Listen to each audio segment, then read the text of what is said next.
things go wrong as they sometimes will, when the road you're trudging seems all uphill, when the funds are low and the debts are high, and you want to smile but you have to sigh, when care is pressing you down a bit, rest if you must but do not ever quit. Success is a failure turned inside out. Let's talk and clear the clouds of doubt. Assalamu alaikum wa rahmatullahi wa barakatuh. Welcome to a new episode of Let's Talk. I'm your host Khalil Amunet, and in our studio joining us is Dr. Hatim Al-Hajj, the Dean of the Sharia Academy USA. Welcome. Assalamu alaikum. Wa alaikum assalam. And our in-studio audience, as always, Assalamu alaikum. Today's topic is critical thinking. In today's modern world, we have a lot of different ways to get information. How do we process all of that information? How do we think critically? How do we find the best viewpoint? Inshallah, the doctor will give a 15-minute brief lecture about it, inshallah, and he'll take it from here. Jazakallah khair. Bismillah, alhamdulillah, salatu wassalamu ala rasulillah. All praise be to Allah and blessings and peace be on His last messenger. Critical thinking is a quality that each and every Muslim should have, or should work for, should aspire to have, or to have as much of it as possible. Critical thinking is an obligation to some extent, because Allah subhanahu wa ta'ala commanded us in the Quran to look around, which means observe, examine. قُلْ سِيرُوا فِي الْأَرْضِ فَانْظُرُوا. Say, walk in the earth and observe, look around, watch. That is the first part of the process of critical thinking, is to observe, to watch. After you observe and watch, and then you collect information. The information is the knowledge that you collect, and we are commanded to seek more knowledge and to pursue knowledge. Allah subhanahu wa ta'ala says to the Prophet sallallahu alaihi wasallam, وَقُلْ رَبِّ زِدْنِي عِلْمًا, and say, "O my Lord, increase me in knowledge." Certainly the knowledge may be beneficial or non-beneficial. And the Prophet ﷺ used to seek refuge in Allah from knowledge that is not beneficial. So you may acquire information, and you may have knowledge. However, this knowledge is not benefiting you. Therefore, there is something beyond this. So there is something beyond observation, beyond collection of information, which is the ability to interpret, comprehend, analyze this knowledge to actually be a positive force to help you make the right decisions, reach the right conclusions, make the right action plans, and thereafter you assess yourself. So you assess your progress, you assess your actions. So you have this process of analysis. And in the Quran you find in many verses an invitation for contemplation, meditation, for this analysis. Allah subhanahu wa ta'ala says, أَفَلَا يَتَفَكَّرُونَ, do they not contemplate, do they not ponder over what they see?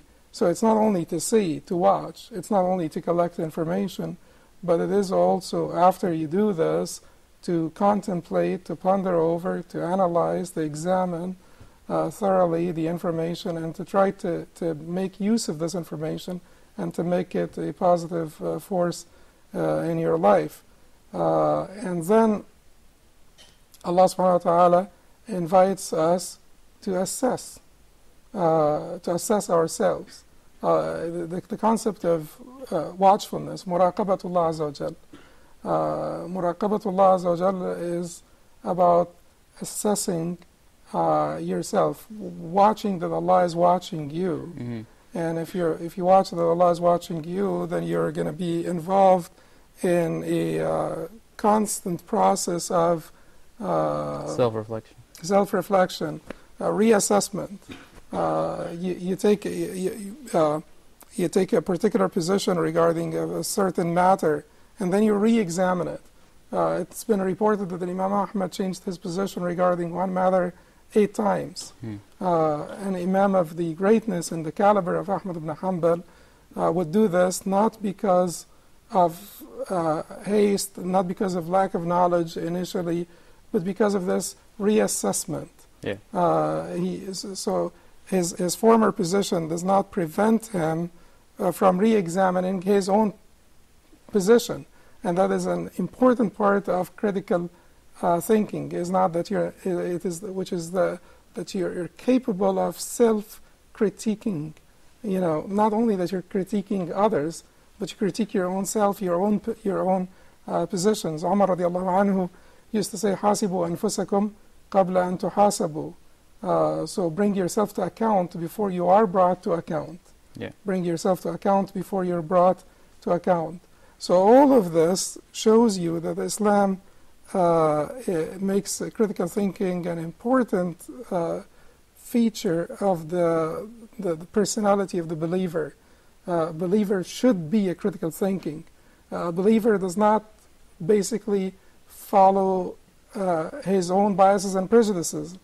A believer does not follow what he received from his ancestors. In fact, the Quran condemns that attitude of the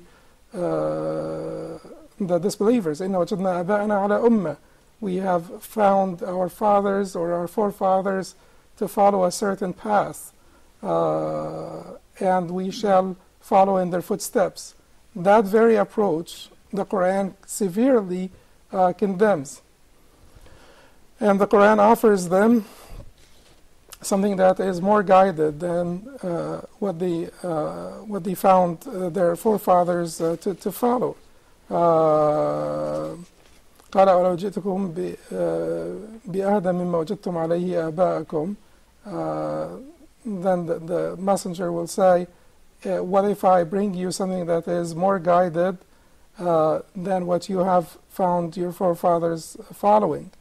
So that is all about critical thinking, and just to clarify the very terminology of critical thinking, it is all about evaluation of assumptions. So assumptions just come to your mind. Any assumption that you have reached, or that you have believed in, or you have thought of, or that has been presented to you, any assumption, you should evaluate it.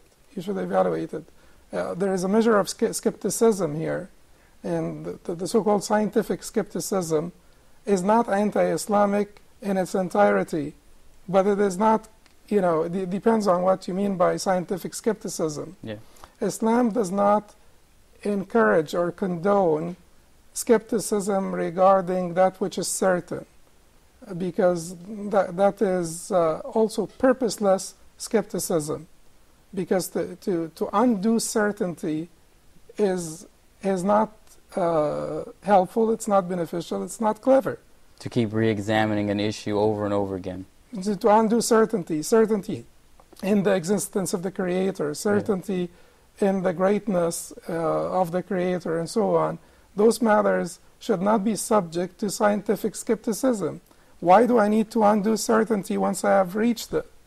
There is so much that you need to examine.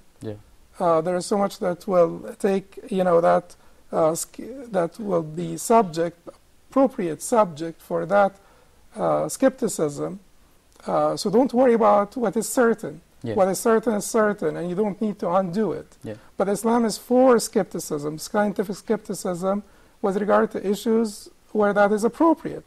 If you basically look at the science of hadith in Islam, it is all about skepticism, to a great extent, because you don't just take any hadith that is given to you and believe that this is a hadith that is been said by the Prophet ﷺ, You have to look at the chain. You of examine the chain of narration, narrators, and you examine it meticulously. Yeah. Look at how they examine the chains of narrators meticulously. They would take X's report from Y, but they wouldn't take X's report from Z because of their memory or whatever. Maybe because X got to see Y, did not get to see Z, or something of that nature. So they meticulously examine the chain of narrators, but they don't stop here. They go into the text of the hadith and they examine it for any subtle defect, which is illah, that would hint them to the possible fabrication. We don't have any time left. We're going to go for a short break, inshallah, and we'll be right back, inshallah.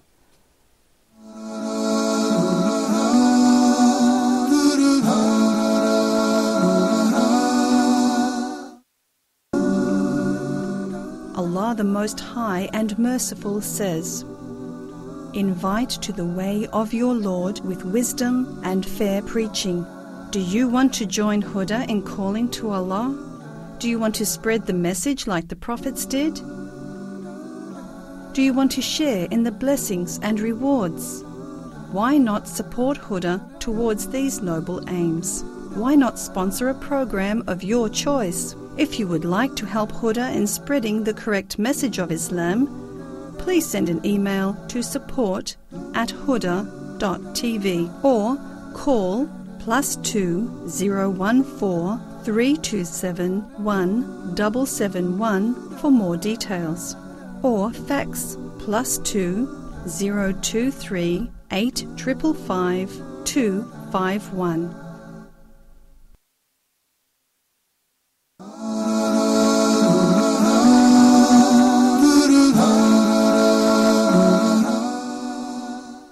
Welcome back. Thank you for staying with us. We were just talking about critical thinking. So how can we examine critical thinking from Islamic point of view? How do we filter things like fatwa? There's a lot of sources out there, a lot of different schools of thought. What are some tips for that? Alhamdulillah. Well, first of all, you have to understand that this religion is not only about the raw intelligence. Yeah.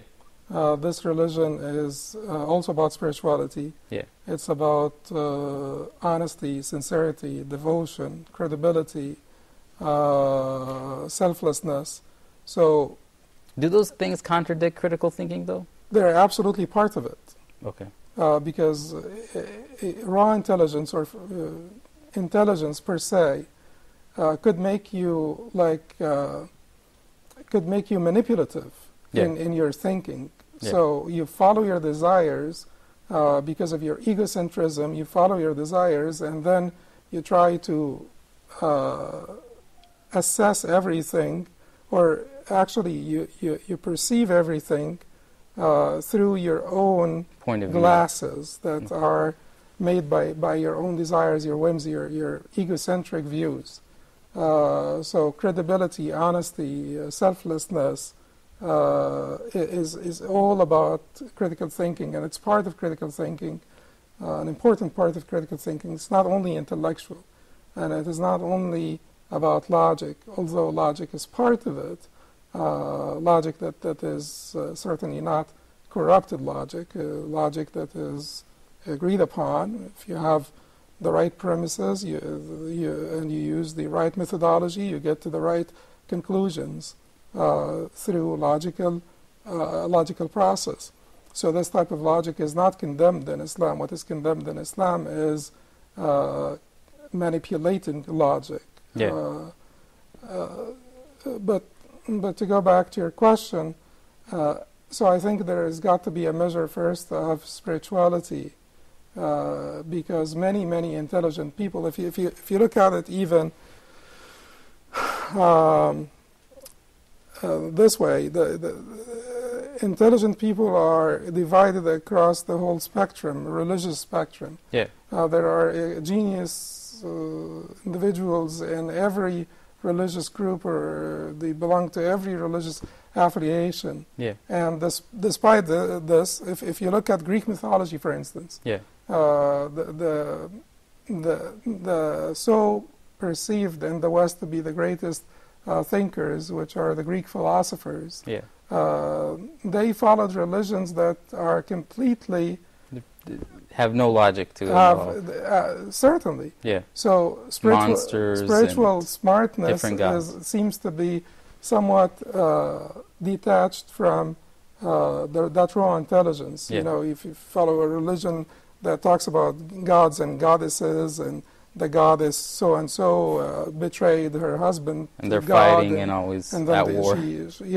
with a human being, and then they had the half divine or half Demigods. Yeah. So all of this, it doesn't make much sense. Yeah. So there appears to be a disconnect here between spiritual smartness and intellectual smartness.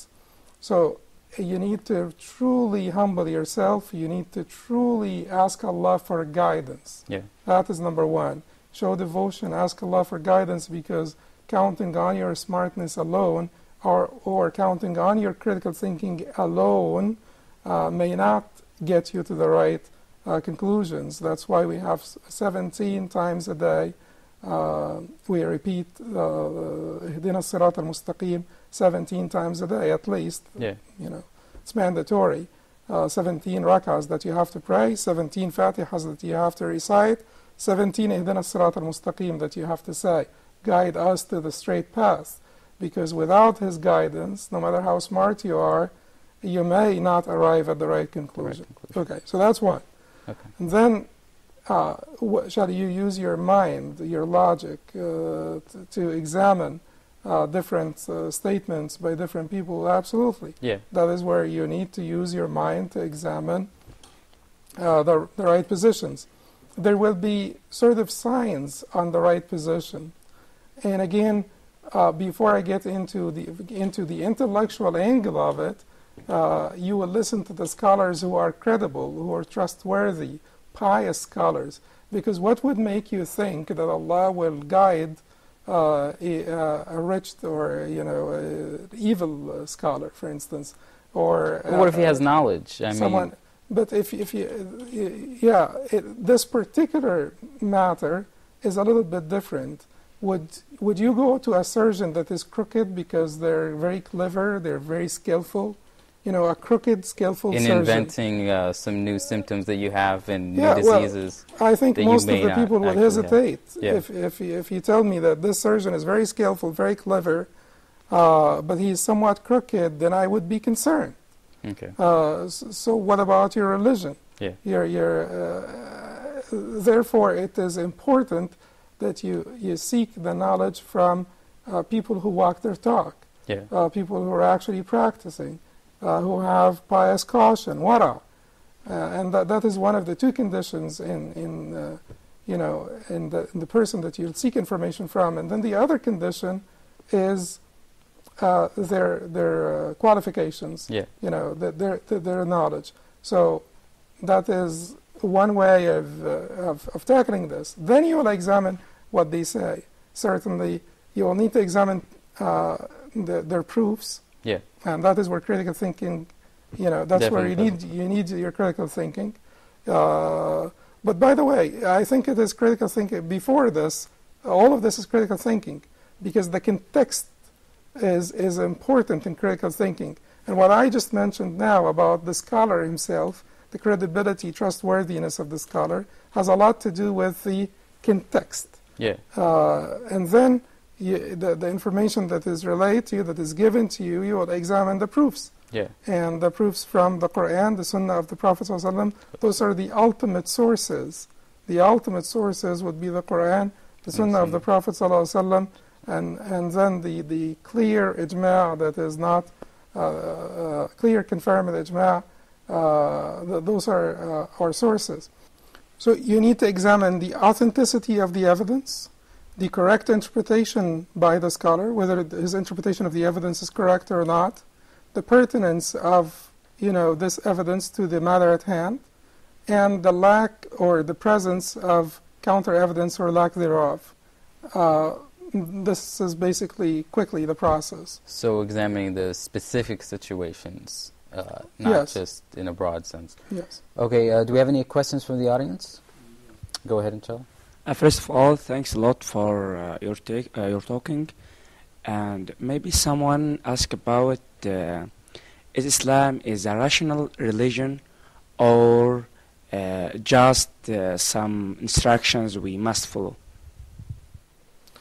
Well, the role of reason in Islam cannot be ignored at all.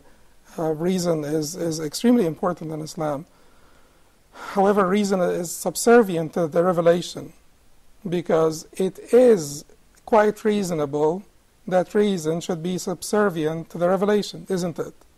Once you have arrived at the door of the sovereign, the Lord of the heavens and the earth, once you have recognized that you are now receiving instructions from the Lord of the heavens and the earth. Now, the process that would lead you there is a process whereby you will use your reason a lot. You will use your reason in this process. But once you've arrived, should you defy the commands or the instructions of the Lord, the Creator of the heavens and the earth, until you comprehend them, you know their wisdom? You should absolutely not do that. However, you do need your logic. You do need all of your mental functions and capacities to be able to uphold the instructions, to understand them well, to understand the intent of the legislator. If you look at the what is considered evidence in Islam, you will find that the Quran would be the first, the Sunnah would be the second, the confirmed consensus would be the third, and after this you will mostly have rationalist doctrines. The Qiyas, which is analogy, analogical deduction, is a rationalist doctrine. Istihsan, juristic preference, rationalist doctrine. Sadd al-Dhara'a, blocking the means to evil, rationalist doctrine. Maslaha al-Mursala, consideration of a public interest, rationalist doctrine. Even Urf is somewhat a rationalist doctrine. You will certainly have the fatwa of the Sahabi, the fatwa of the companion, and the legislation of those before us, Shara' man qablana, which are not rationalist, transmitted like Quran and Sunnah and Ijma', but all of the rest that we just mentioned are rationalist doctrines. So certainly you do need to use reason in Islam, and you're encouraged to use it, but it should be subservient to the revelation, because it is reasonable and logical that you submit to the Creator of the heavens and earth. Do you have any more questions? Go ahead. Sheikh, Jazakallah khairan. In the beginning of this episode, you mentioned that Muslims should be critical thinkers, and you spoke about the role of intellect in Islam. Now, what about the limits of using one's own intellect when it comes to Sharia and its practices? Okay. Well, there are four things that you should not ever compromise, violate, transgress, trespass. Those four limits would be, number one, Nas Muhkam Sahih, which means unequivocal or perspicuous, authentic text of revelation. Certainly all the Quran, you don't need to worry about transmission. The Sunnah, you need to worry about the authenticity. But once it's authentic, then it is authentic. You need to worry about the clarity and the clarity of understanding or of the text. And then that you should never compromise. And then you have ijma' thabit sarih, which is clear, confirmed consensus, true consensus of Muslims. And the matters of consensus are not limited to dhuhr as 4 rak'ahs and khamr or wine as haram, but this is the consensus of all Muslims. This is the highest degree of consensus, which is the consensus of the Muslim public that Imam Shafi'i mentioned in his book Risala. But there are other matters of consensus that are true consensus as well, but amongst the scholars only. You should never compromise that. بدائه العقول وأوائل الحس. بدائه العقول, which are the mental axioms. You should never defy a mental axiom. You should never defy things that are perceptible by the senses. You should never defy what you're seeing, what you hear, what you see. And you should never defy the mental axioms. Mental axioms would be like what? Would be impossibility of coexistence of contradictory things or contradictory matters. Contradictory matters will not coexist, or mutually exclusive matters will not coexist.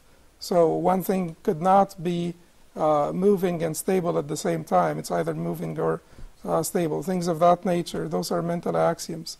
So those are the things that you should, that are beyond the use of intellect. Intellect should not really delve into defying any of that. Otherwise it becomes very irrational to defy any of those. Now, matters of Aqidah, particularly the matters of the unseen, is beyond your intellect. There is an important difference between the so-called irrational and super-rational, or, beyond reason. There is counter to reason, and then there is beyond reason. If you take, for instance, the very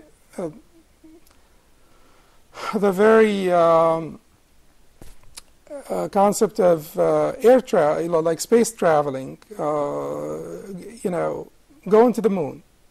Going to the moon 1,000 years ago, if you talk about going to the moon in front of a group of people who are sane and wise and good people, they'll think you're crazy, right? But is this counter to reason? No, it's not counter to reason. Is this impossible in the real sense of the word impossible? No, it is not impossible. But to them, it sounded like impossible.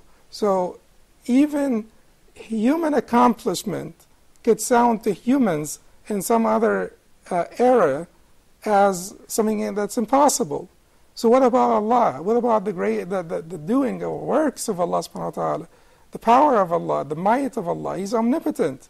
So to let your reason there question, how could this happen? Things which we don't comprehend, we can't comprehend. It's impossible. Things of the unseen that are beyond you would be irrational. Just like it would have been irrational for someone 1,000 years ago to say it is truly impossible to go to the moon. We're going to go for a short break. Please don't go away.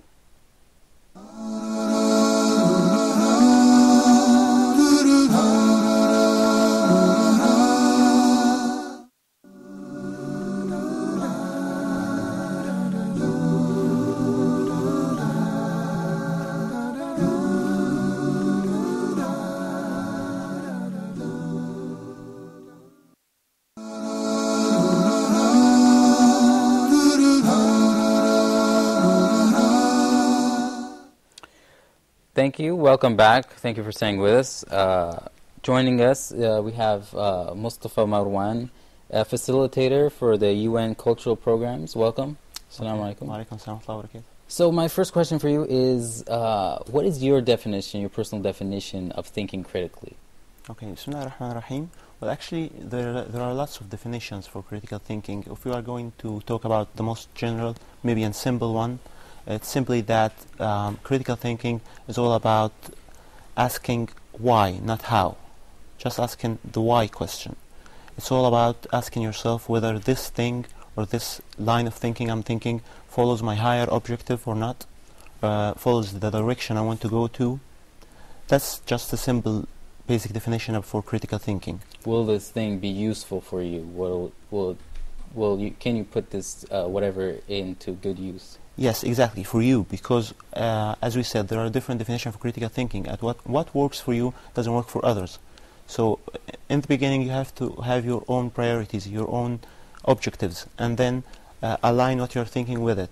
If it goes with it, then you have to go for this decision, for example, or to go for this line of thinking. If it doesn't, then you don't have to go for it. So what is the importance, in your opinion, of thinking critically? Well, actually, there is a huge importance for thinking critically or thinking in general, because thinking makes your beliefs. Yeah. Yeah, I mean, and your beliefs makes your behavior, and your behavior makes your attitude, and all of this makes your life. So if you're not thinking critically, if you're not thinking correctly, then your beliefs are not correct, and then it goes on with your attitude and behavior in your life. So that's a huge importance for critical thinking. Maybe that's why we see in our modern today there's lots of corruption. Yeah. There's lots of deviation from the right path. Maybe because we are lacking critical thinking. So that's the importance actually. And we're also bombarded by so much information. It's not just like there's so many sources. It's hard to find the right source. Yeah, maybe because no one is having a clear idea about his clear path. Yeah. I mean, I'm not saying no one, but the vast majority now, as we see from what happened in today's universe. Yeah. So how do you find yourself? How are you a critical thinker? How do you become one? Okay. Well, there are some basic steps for being a critical thinker. First thing, of course, as we said, you have to set your objective, your priorities. You can simply follow your fitrah. That's the compass or the direction that God gave us. Just follow your fitrah, know what's good for you, set your higher objective. That's your goal and priorities you have to follow. That's the cornerstone of critical thinking for anyone.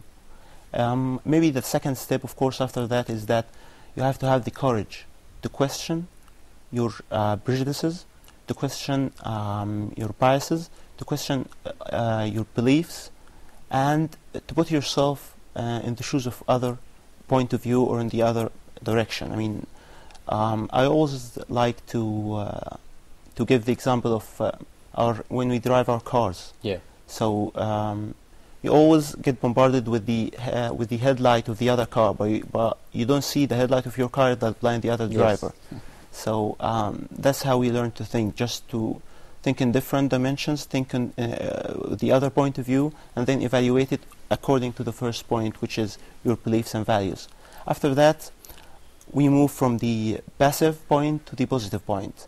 The passive point is just knowing the correct information. Then the positive point is just practicing it, which is taking the decision or taking the act. If you accept this line of thinking, if you accept it according to your beliefs and values, then you go for it. If you don't accept it, then you don't go for it. And maybe actually that's a basic difference, in my opinion, between the Western way of thinking and the Muslim or Arab way of thinking. In my opinion, I think that our way of thinking in the Arab world is that we know the correct information, but maybe we don't apply it. We don't do the practice part. That's fair. But actually in the West, I think the reverse happens, because they practice what they believe. But I think from what we see from the selfish point of view, from selfish line of thinking, from selfish life, most of the West live in, they don't have the first point, which is getting the correct information. Is one of the barriers to critical thinking, does it have anything to do with economics maybe? Because you was talking about how here in the Muslim world we have the right religion, of course, but we don't seem to be following it the correct way. But while in the West, I mean, of course there's Islam in the West, but when the majority aren't, they seem to be following order, thinking critically maybe more than we are. What is your opinion on that, Sheikh? Well, first of all, when you have any ailment or any problems or troubles in a Muslim society, most certainly we will have to believe that this has nothing to do with Islam itself as a religion, because as I said before, and we can talk about this for several hours, Islam condones critical thinking. Islam encourages critical thinking. Islam puts limits for reason that are reasonable limits. Yeah. Logical, reasonable, rational limits for reason, because your reason is still not perfect. unlimited. It is not infinite. Yeah. It's limited to your own mind. It is certainly limited, and if you're talking about your intelligence, you're less intelligent than a lot of human beings. Yeah. So it varies, and all of the human beings cannot comprehend the wisdom of God who created this universe. It's quite clear. We don't know much about how this universe operates. Yeah, not at all. The best cardiologist does not really know the true essence of how the heart operates. Otherwise, he would have been able to prevent the heart from stopping. Yeah. Or to bring it back to life if it does.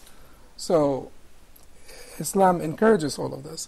Now, if the Muslims do not adhere to Islam, then what they will have left is their own inclinations as peoples. Yeah. Because different peoples have different inclinations, like different individuals have different inclinations. And so nations have certain inclinations. Some nations are more generous than others. Yeah. Some nations are more emotional than others. Some have, are better at the quality of deliberation. Some are less good at this. So it will revert back to your inclination as a nation. And some of our nations are less inclined to critical thinking. Yeah. Some of our Muslim nations. And I don't like to generalize usually, but some of our Muslim nations are less inclined. Yeah. Now, when they acquire the right understanding of Islam, it will fix that problem. It will promote whatever the strengths they had, and it will fix the deficiencies and the weaknesses they had from their own inclinations. So I think that part of it is the inclinations of nations, and part of it also is economics. Yeah. Because good education includes training in critical thinking. Yeah. And if you don't have good education, if you depend on rote memorization, or if you don't have education per se, if you have illiteracy, it is very hard to train someone in critical thinking when they're in the first place illiterate. Yeah. So multiple factors work together to promote critical thinking collectively in a nation or impede it. How do we set aside our emotions? How is that possible? Is it possible to set aside your emotions when thinking critically? Well, first of all, you have to recognize this emotion. Actually, some psychiatrists call this emotional hijacking, because it hijacks your thinking. So you follow your impulse, and you don't know that's not you. Actually, that's your emotion, or that's your impulse. So the first step, and actually it's the most important one, is just to realize this. To realize that you are in a case of emotional stress, for example, to realize that this situation or this thinking is charging you emotionally, maybe because of it threats your identity, for example, or anything like that. So the most important step is just to recognize it, and then also just follow your steps. Okay. And to cease acting when you're emotional. And the Prophet ﷺ said to Abu Musa al-Ash'ari and Mu'adh ibn Jabal when he sent them to Al-Yaman, عَلِّمَ يَسِّرَ وَلَا تُعَسِّرَ بَشِّرَ وَلَا تُنَفِّرَ إِذَا غَضِبَ أَحَدُكُمَا فَلْيَسْكُتْ. So teach, make things easy and do not make them hard. Give glad tidings, do not repel the people away. And if one of you becomes angry, let him stay silent. So to cease acting when you're angry, when you're emotional, just stop. Don't do anything. Yeah. Stop. Don't talk now. Do you know one of the beauties of Islamic legislation is the fact that it is haram for you to divorce your wife except in a certain condition. If she's not having her period and you have not had any conjugal relations since the last period. And that is training for us, because you should not use the word of divorce just to vent out your anger. Yeah.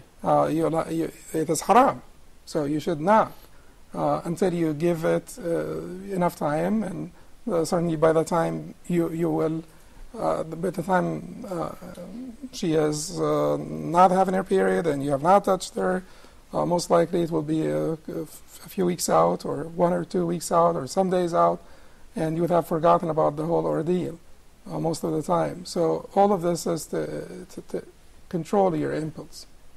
So how do we avoid thinking simplistically about complicated issues? What are some of the best ways we can examine these issues? Well, actually, again, it also comes back to your what are your references for this issue. Some people really try to think simplistically, but there is always a threshold for these things. You have to know what level of details you need to stop at. Yeah. And actually that differs from one person to another. But everyone has to know his own level of details that he wants to stop at. And not overcomplicating simple issues, for example. Exactly, and not simplifying important issues at the same time. So is it safe to say that quality of thought leads to quality of life? Absolutely. You know, tafakkur, contemplation, deep thinking is extremely essential. And it is essential for your most important asset, which is your certainty, al-yaqeen. And the yaqeen is the most important asset, most important capital that you have in this life, and most important remedy of all diseases of the heart, spiritual diseases and psychological diseases. Earlier you were talking about, I think in Islam, is there such a thing as seeking knowledge for the sake of knowledge? Like there's arts, literature. Studying literature, it's art. It doesn't really lead to much. But in itself, there's a lot of knowledge in it. A lot of things to learn, like about society, things like that. What is your view on seeking knowledge in those areas? You will need to have a tighter sort of sift, or you need to have a more perfect screening method to screen such information. Because you have exact sciences like math, for instance, you have natural sciences like biology and physics, and you have humanities. Yeah. The method that is used in exact sciences is the inductive method, which the Greeks were good at. That's why you have a lot of accomplishment in the area of math, but you did not have a lot of accomplishment by the Greeks in the area of natural sciences, such as health and physics and chemistry and so on. This was actually the gift of the Islamic civilization to the world, because of the introduction of the experimental method. That is the only way to real progress in this category of sciences. And then you have humanities. Yeah. And then it's a little bit more difficult. Yeah. And it requires a little bit more vigilance. Yeah. Because the assumptions are not testable by a lab test, a litmus paper. There is no litmus paper test for assumptions. You depend on your historical, analytical methods and so on to examine various assumptions in the field of humanities. So I think that for a Muslim, you need to really be aware of what your religion teaches about those issues. That should not prevent you from trying to understand what others may say. Yeah. But you're not going to be able to be selective unless you have some religious awareness. Yeah. The Prophet ﷺ, despite being the greatest of humanity, the one who received the revelation from Allah, it never prevented him from seeking wisdom wherever it was. He said, for instance, لقد كدت أن أنهى عن الغيلة فرأيت أن الروم يفعلونه ولا يضر أولادهم. I was about to forbid people from getting pregnant while breastfeeding, or breastfeeding while pregnant, but I saw that the Romans do it, and it does not hurt their children. Mm-hmm. He took the idea of the trench from Salman al-Farisi, which is a Persian idea, Yeah. in war, tactics and techniques. So the Prophet ﷺ was open to accepting Ideas from different ideas, places. but certainly he had the best screen or screening methods. He received the revelation. So I think the more grounded you are in Islamic knowledge, the better your comprehension is, the more successful you will become at selectively tackling such fields, and not necessarily only by Such as beneficial literature, things where you could learn about different cultures, not just Absolutely. like art for art's sake. There's like arts for art's sake, which is to learn things that are beneficial, and to be able to weed out that which is not very beneficial in them, yeah. and then to be able to utilize what you learned towards good benefit for you, your community, your nation, so on. Okay, thank you for that, Doctor. We're going to take a short break, and we'll be back, inshallah.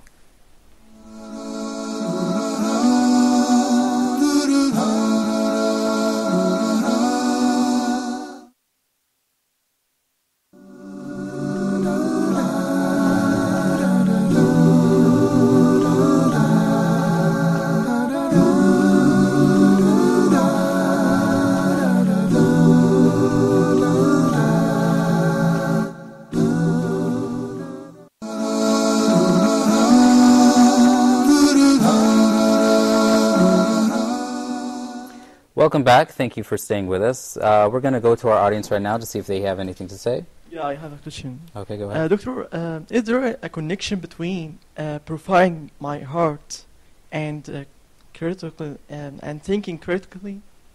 And what are Purifying your heart. Yeah. And what are the ways to hone my my critical thinking skill?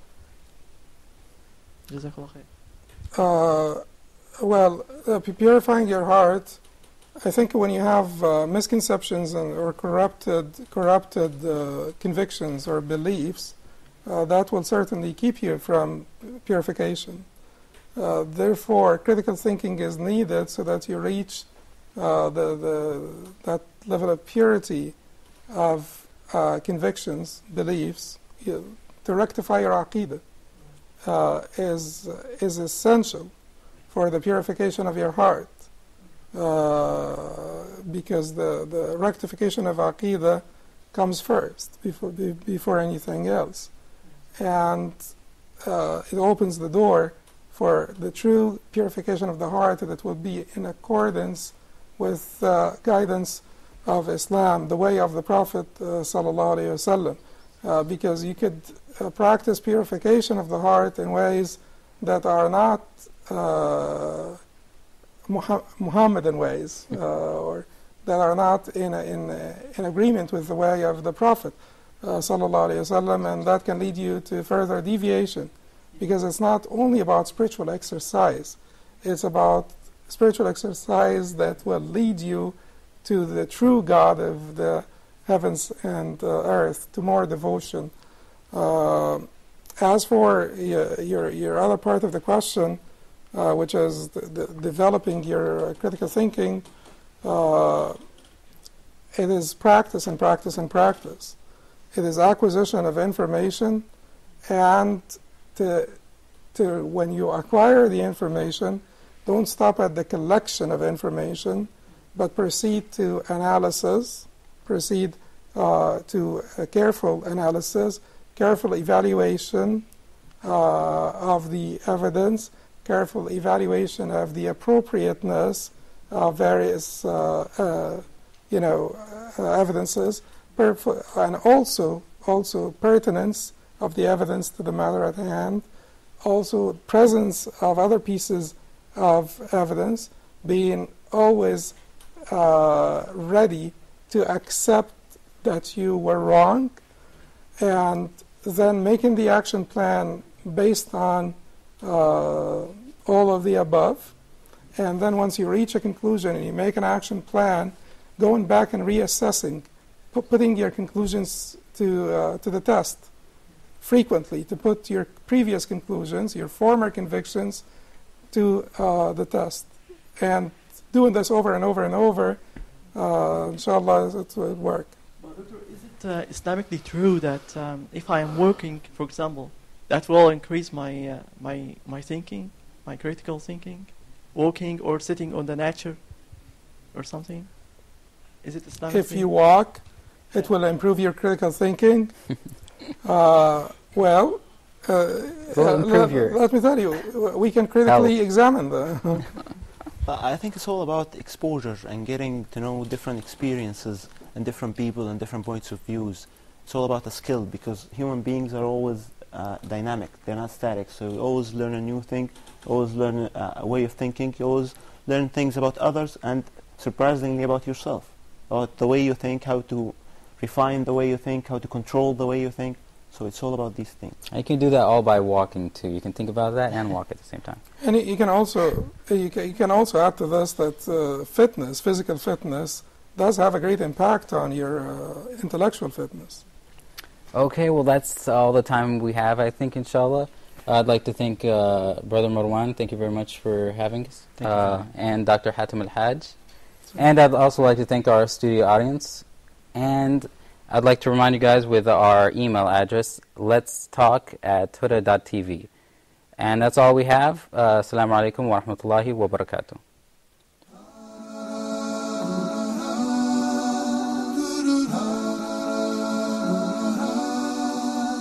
When things go wrong, as they sometimes will, when the road you're trudging seems all uphill, when things go wrong, as they sometimes will, when the road you're trudging seems all uphill, when the funds are low and the debts are high, and you want to smile but you have to sigh, when care is pressing you down a bit, rest if you must, but do not ever quit.